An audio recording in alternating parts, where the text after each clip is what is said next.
আসসালামু আলাইকুম। সবাই কেমন আছেন? আমি আল্লাহর রহমতে ভালো আছি। আজকে আমি মুরগির মাংস দিয়ে 2-3 রকমের সবজি নিয়েছি। পটল, চিচিঙ্গা, তারপর আরেকটা কি বরবটি, এগুলো দিয়ে আমি এই মাংস দিয়ে রান্না করব। মাংসটাকে আমি কষায় নিয়েছি। এখন আমি তরকারিগুলো দিয়ে দিব।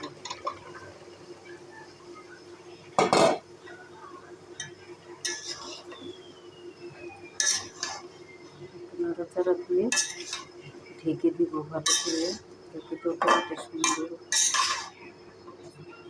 সিদ্ধ হয়। তরকারিটা রান্না হলে আমি আবার আপনাদের দেখাবো।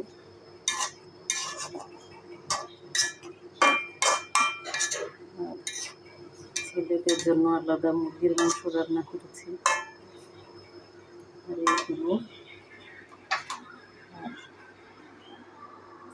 4টা তেলাপিয়া মাছ।